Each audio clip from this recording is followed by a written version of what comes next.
Hi friends, ఈరోజు మళ్ళీ మీకోసం ఇంకో పచ్చడితో వచ్చేసాను. అదేంటంటే దోసకాయ, పచ్చిమిర్చి, టొమాటో, కొత్తిమీర పచ్చడి చేశాను. చాలా బాగుంటుంది. ట్రై చేసి చెప్పండి. నా వీడియోలో చూసి ఎలా చేశానో ఆ విధంగా ట్రై చేయండి. చాలా బాగుంటుంది. ఈరోజైతే నేను చింతపండు యూస్ చేయకుండా చేశాను. పచ్చడి అయితే టేస్ట్ అద్దిరిపోయింది. ఓకేనా? ప్రాసెస్ చూసేద్దాం. వచ్చేసేయండి. 100 గ్రామ్స్ పచ్చిమిర్చి తీసుకున్నాను. మీరు స్పైస్ తక్కువ తినే వాళ్ళు ఉంటే పచ్చిమిర్చి తగ్గించుకోండి. పచ్చిమిర్చి క్వాంటిటీని తగ్గించుకోండి. నీట్గా వాష్ చేసేసుకొని ఆ పాన్లో వేసేసుకొని ఇంకా దాంతోపాటు దోసకాయ ఒకటి హాఫ్ సగం బద్ద వేసుకుంటున్నాను. ఇంకా టొమాటోస్ మాత్రము 5 తీసుకున్నాను.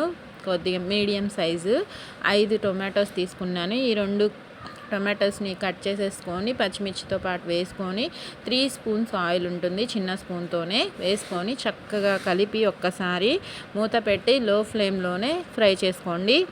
లో ఫ్లేమ్లో అయితే మనకి టొమాటోలోని వాటర్ బయటకు వచ్చి ఈవెన్గా కుక్ అవుతాయి అన్నమాట. చక్కగా మిక్స్ చేసుకొని మూత పెట్టి లో ఫ్లేమ్లో మగ్గించేసుకుందాము.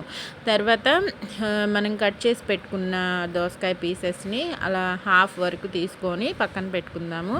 ఇంకా ఇవి మగ్గితే సరిపోతుంది. మనకి పచ్చడి అనేది దంచేసుకోవచ్చు. రోట్లోనే చేస్తున్నాను, ఈజీగానే నలిగిపోతుంది.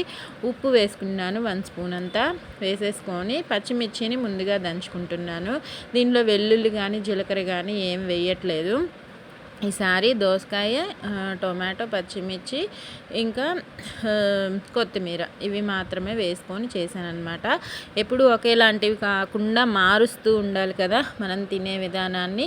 ఇంకా చక్కగా నలిగేదాకా దంచేసుకున్న తర్వాత దోసకాయ పీసెస్ కూడా వేసుకొని అవి కూడా నలిగిన తర్వాత టొమాటో పీసెస్ని వేసుకొని చక్కగా దంచేసుకుందాము. పచ్చడిని రుబ్బేసుకొని లాస్ట్ అండ్ ఫైనల్ ఉల్లిపాయ కూడా వేసుకొని చక్కగా నలిగేంత వరకు దంచేసుకొని పచ్చడిని రుబ్బేసుకుంటే నేనైతే తాలింపు కూడా వేయలేదు. ఇంకా లాస్ట్ అండ్ ఫైనల్ ఇంగ్రీడియంట్ కొత్తిమీర కూడా వేసుకొని రుబ్బేసుకుందాము.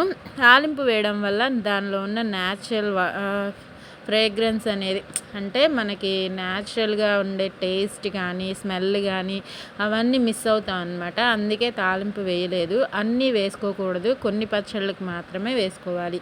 ఈ పచ్చడి ట్రై చేసి ఎలా వచ్చిందో కామెంట్స్లో పెట్టండి. ఎప్పుడు చెప్పే విషయమే. ఆరోగ్యంగా తినండి, సంతోషంగా ఉండండి.